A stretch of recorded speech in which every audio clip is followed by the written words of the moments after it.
The best way to understand just how important these planes are is to look at what's being thrown at them, literally. Over the past decade, both the United States and China have been developing longer and longer range air-to-air missiles for a very specific type of target. Not for stealth fighters or bombers, at least not primarily. Now, a lot of that effort has gone towards developing weapons that can be used against big radar aircraft orbiting hundreds of miles behind the front line. Aircraft like the American E-3 Sentry, the Chinese KJ-500 and other airborne warning and control aircraft have now become some of the most vital assets in modern warfare, and that's because they allow air forces to see further, coordinate larger battles and direct resources across huge sections of airspace. And that's why these radar-carrying aircraft have become some of the most hunted military jets on the battlefield, which raises an interesting question. How did modified airliners and cargo planes that carry no offensive weapons become so strategically important?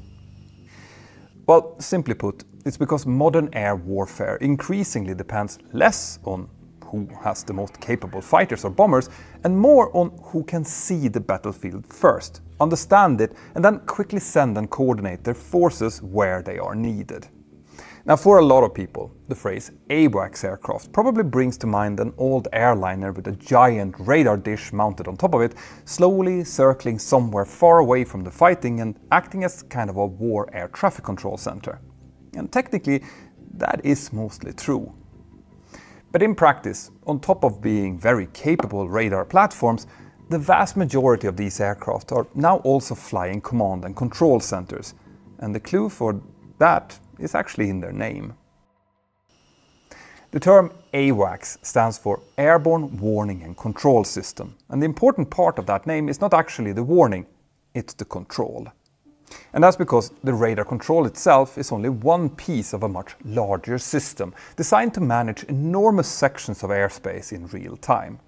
Incidentally, the term AWACS specifically refers to the system installed on the Boeing E-3 Sentry, and possibly that of the Boeing E-767 as used by the Japanese Air Force. But in today's video I will use it for other airborne early warning and control platforms as well. Inside aircraft like the American Boeing E-3 Sentry, the Northrop Grumman E-2 Hawkeye, the Chinese KJ-500, crews of controllers, radar operators and battle managers sit behind rows of consoles, tracking hundreds of aircraft simultaneously, and they are doing that whilst also coordinating fighters, tankers, reconnaissance planes, drones, ships and ground defenses across entire theaters of war. Now, the reason these aircraft has become so transformative comes down to a surprisingly basic problem, which I hope won't start a controversy now. You see, the Earth is not flat. And since we all live on a sphere, or an oblate spheroid to be specific, ground-based radar systems are limited by what is known as the radar horizon. Even extremely powerful radars can only see so far before the curvature of the planet itself blocks their line of sight. And this means that low-flying aircraft can exploit this by simply staying below the radar coverage of distant defenses, and that's even when they're flying above flat terrain or over the open ocean.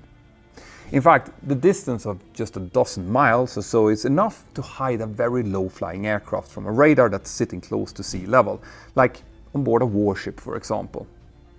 But once you place a radar at 30 or 40,000 feet up in the air, that situation changes dramatically. You see, an airborne radar aircraft can see hundreds of miles further than most ground systems can, because it is no longer trying to see through terrain or over the curve of the Earth from ground level. And that simple change in geometry creates an enormous operational advantage. So using that principle, fighters no longer need to search blindly for targets using only their own much smaller radars. Instead, an AWACS aircraft can monitor huge portions of the battlefield and then direct fighters towards threats long before pilots on board those aircraft can actually see them themselves.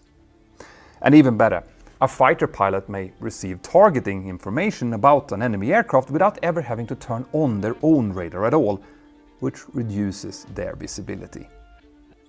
An AWACS crew can identify incoming threats, coordinate intercepts, redirect tankers and other vulnerable assets away from danger, and they can also separate friendly aircraft from hostiles and help commanders build a constantly updated picture of an entire air war as it unfolds.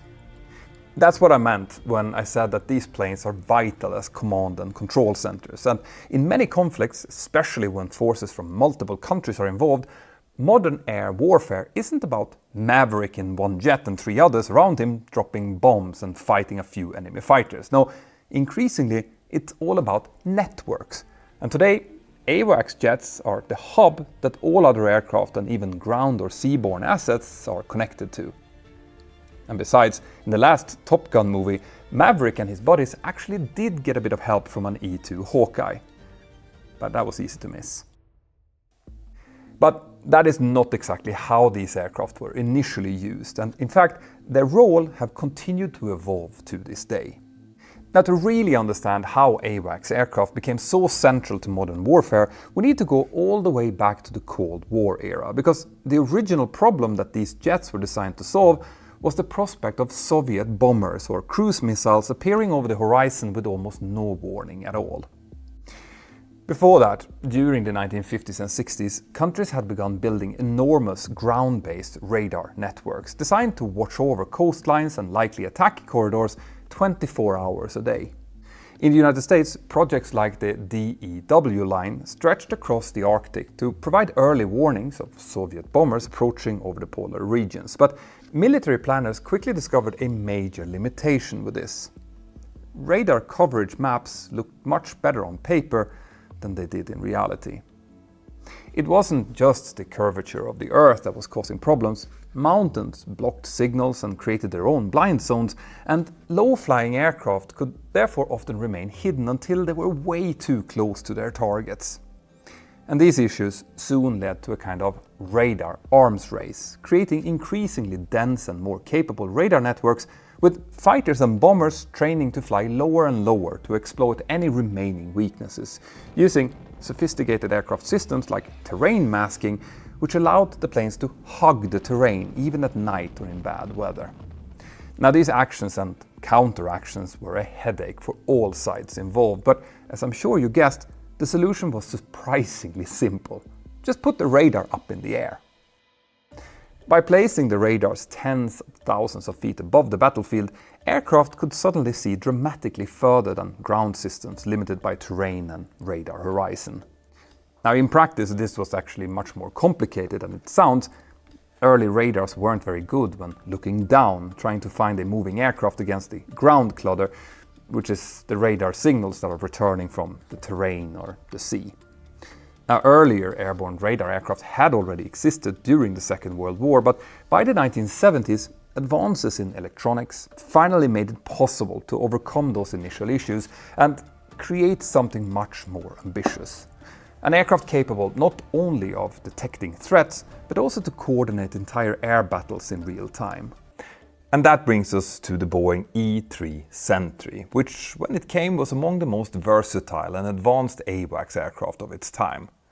And speaking about versatile, did you know that in May of this year, 2026, the sponsor of this episode, NordVPN, has introduced their new next-generation antivirus. And that means that they are now relaunching their app as a true all-in-one digital security platform. All the existing VPN, privacy and encryption features are still there, but now the security features are truly next level. And let me explain how. Traditional antivirus always works in a reactive way. They rely on detecting that something malicious has already landed on your device, and then they try to remove it. But by then, who knows what kind of damage is already being caused? So what sets Nord's antivirus apart is that it intervenes before anything sketchy comes onto your orbit. For example, it uses AI to detect and block phishing sites, scams and fake stores before you can even click on them. And it also scans downloading files from malware before they make it onto your device and thereby block the threats at their source. Now, if you want to check this out for yourself, which I highly recommend, my entire family uses it, then Scan this QR code or go to nordvpn.com/mentor now. That will give you 4 extra months for free when you sign up for their 2-year deal. And remember, Nord always gives you a 30-day money-back guarantee, so there's no risk in testing it out. Thank you, Nord. Now let's get back to the video. When most people think of an AWACS, it's the E3 Sentry that pops up with its massive rotating radar dome, making it one of the most recognizable aircraft in the world. The plane itself was built on the airframe of a Boeing 707, which has a bigger fuselage diameter than the KC-135 tanker, meaning that the mount for the heavy rotating radar can be just a little bit wider at the base and therefore stronger. Also, unlike the KC-135s, E3 Sentries have the kind of normal entry doors and aircraft features that you'll expect to see in a normal 707. They really are based on the airframe of that airliner, all because of the size of its antenna. Initially, when fighter and bomber pilots only had a limited understanding of the larger battlefield around them, aircraft designers thought that the solution would be to improve the radars and sensors on board those jets. And you can actually see the traces of that philosophy in the design of a lot of old fighters, who were fitted with really big radomes made to house as large radar antennas as possible. But even when that worked, pilots still had a fragmented or incomplete picture of what was going on around them. And the same went for ground controllers, who also only got a small incomplete piece of the puzzle. But that all changed when AWACS came to the scene. Now, AWACS didn't centralize that picture immediately. Instead, many fighters continued to rely on their own onboard radars for quite some time. But gradually, over time, experience and training showed just how effective AWACS were at directing fighters towards enemy aircraft long before either side made visual or even radar contact. And that allowed interceptors to approach from more advantaged positions than they could before, whilst minimizing their own radar emissions. Now, the real significance of all of this remained largely in the background for many years, but probably the first time that most of the world's press got a good glimpse of what AWACS could do was during the first Gulf War back in 1991. The incredible coordination of the use of fighters, bombers, tankers, reconnaissance aircraft and cruise missiles among coalition partners of multiple countries, and also the keeping of ground decision makers in the loop at all times, simply wouldn't have been possible in any other way. In that conflict, Boeing's E3 Sentry aircraft really showed off their ability to be airborne traffic managers for the war itself by monitoring Iraqi aircraft, coordinating strike packages, separating friends from foes, and directing fighters towards potential threats in real time. And that helped demonstrate something that would afterwards increasingly come to define modern warfare, and just how networked it had all become. But ironically, the more important AWACS aircraft became, the more obvious another problem started to be. These aircraft were soon becoming indispensable for their militaries, which of course then meant that for an enemy, they were fast becoming their most prioritized targets. And that was very bad news for the crews that were flying them, because these planes are not difficult to find. Quite the opposite. As we have explained in previous videos, the larger the radar cross-section of an aircraft is, the easier it becomes for radars to locate. Stealth aircraft use tricks in design to keep their radar cross-section really small, even when they themselves aren't that small. But in the case of the E3 Sentry as well as other AWACS platforms, none of that really matters. You see, these huge aircraft also obviously emit massive amounts of radar energy in pretty much every direction, and they do that whilst also flying predictable, repetitive orbit patterns for hours at a time. A modern stealth fighter may spend enormous effort trying to avoid detection, but an AWACS platform is essentially shouting out its location to everyone within range every time its radar sweeps across the sky. So if you've ever wondered why there's never been any serious proposals for stealth AWACS aircraft, well, that's why. Now, back during the Cold War, this was considered an acceptable trade-off, since these aircraft usually operated far enough behind the front line to be relatively safe. Soviet fighters and missiles simply lacked the range to reliably threaten aircraft orbiting hundreds of miles away from the battlefield, but modern missile technology has now started to change that equation quite a bit. Like I said in the beginning of this video, the conflicts that we've all seen in recent years have driven major powers to invest heavily in extremely long-range air-to-air missiles, specifically intended to threaten high-value support aircraft like tankers, electronic warfare planes and AWACS aircraft. Missiles like China's PL-17 or the American AIM-174 are designed around this quite straightforward idea. Instead of trying to win a war by shooting down every fighter aircraft individually, you just target the aircraft that make the entire network function in the first place, the weakest link. And that creates a serious operational problem for countries like the United States, whose modern doctrine by now depends heavily on airborne coordination and networked warfare across enormous distances, especially in the Pacific. So now, an AWACS aircraft orbiting behind the front line at a distance that would have been deemed safe during the Gulf War might find itself within theoretical range of enemy aircraft, which therefore obviously forces AWACS platforms to operate further and further away from the battle itself.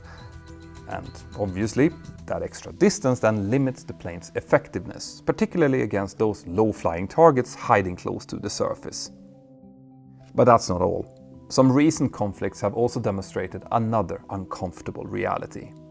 The most dangerous place for an AWACS aircraft might not actually be in the air at all. Instead, it might be when it's sitting on the ground. The war in Ukraine has repeatedly demonstrated how vulnerable large, high-value aircraft can be to relatively cheap, long-range drones and standoff attacks against air bases far behind the front line. Russia has already suffered damage and severe losses involving its A-50 fleet, while the United States also reportedly lost an E-3 on the ground during drone attacks connected to the widening regional conflict involving Iran. In both those cases, relatively cheap unmanned systems damaged aircraft that are not only enormously expensive but practically impossible to replace quickly. And that is because, by now, many of these planes are really old and were built in tiny production runs by highly specialized crews, with a lot of the aging industrial base used to build them no longer existing. All of which is especially true in the case of the American Boeing E-3 Sentry. Besides its aging Boeing 707 airframe, the truly irreplaceable part of the aircraft is its enormous rotating radar dome. According to reporting on the E-3 Sustainment crisis, Northrop Grumman has stated that replacing a destroyed rotor dome would effectively be impossible at any price, at any timeline. And the aircraft used has obviously also become increasingly fragile with age, and not just because it's an old 707. Now you see, that radar dome is a 30-foot wide, 6-ton structure that constantly stresses the airframe while rotating in flight.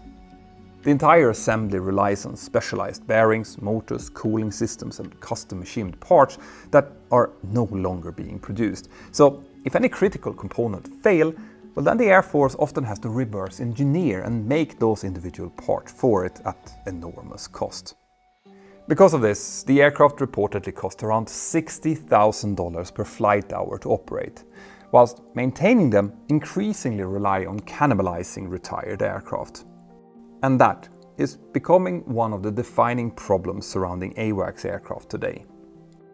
Modern militaries depend on them more than ever, whilst simultaneously dealing with the reality that they might be among the least survivable aircraft in any future major conflict. And that obviously then begs the question: if modern air warfare is built around these aircraft, what happens if one is lost and everyone suddenly has to make do without them? Well, this is where we have to look at what will come after these jets, because some backpedaling is now involved. Air forces around the world are now trying to move away from concentrating so much capability inside these single giant aircraft, and they are now doing that by making the rest of the network less reliant on them. Firstly, newer systems like the Boeing E-7 Wedgetail, Saab's Global Eye and others are replacing older aircraft like the Boeing E-3 Sentry, and the new aircraft are smaller and simpler.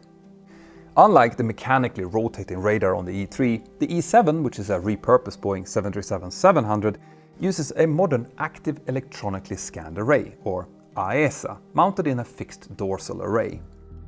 These types of radars can steer their beams electronically, allowing them to track targets much more efficiently while also being more reliable and easier to maintain. But even these aircraft are just part of a much larger transition already beginning to take shape. Remember that old plan to just make fighter jet radars bigger and more powerful? Well, that plan might now be making a bit of a comeback. You see, increasingly modern militaries are moving towards what is called distributed sensing. And that basically means spreading battlefield awareness across many different platforms instead of concentrating it inside one giant flying radar station. Now, this isn't happening just because modern radars are getting better, although that's definitely a factor. It's also because modern data link systems allow aircraft, naval platforms, ground vehicles, and even individual soldiers to be constantly interconnected with each other and share data. Modern fighters like the F-35 already function partially as airborne sensor nodes, quietly gathering information and sharing it across networks with just about everyone else in the battlefield. Drones are also part of this, throwing their own sensors into the mix, and space-based sensors continue to improve either with sensors or by helping to connect everyone else. Which, from a survivability standpoint and also redundancy, makes a lot of sense. Losing one drone or fighter in that type of a network would be one thing, but losing the AWACS platform that everyone relies on could be fatal for an entire operation. And that is what this new crowdsourcing approach is trying to fix. But despite all of this, no major military seems fully ready to abandon airborne warning aircraft altogether. And there are some diverging schools of thought about why that is. On the one hand, there are many scenarios where a platform like this still makes sense with the right self-protection system and support. And of course, there is still a big difference between collecting information and coordinating a war. On the other hand, some newer platforms are moving away from the existing doctrine even faster by removing or minimizing that control side of things. For example, Saab's GlobalEye can reportedly do its job with nobody sitting behind the cockpit by simply beaming its information to others in the battlefield or to a command or control center located somewhere else. Now, this might sound like the future, but it's actually far from a given. Data links and satellite communication can still fail, and there might also be a job for something equipped with the people and the sensors that can make sense of what's really happening. That likely means that some form of AWACS-like aircraft will continue to be relevant for decades to come, unless AI comes in and upends it all. Who knows? One way or another, the need to understand what is happening in and over a battlefield isn't going away, and I would love to hear what you guys think about this. Let us know in the comments here below, and make sure you have subscribed to the channel. We have loads of people watching, but not everyone is subscribed, and we would like to change that. My name is Petter Hörnfeldt, and you're watching Mentor Now. Have an absolutely fantastic day, and I'll see you next time. Bye bye.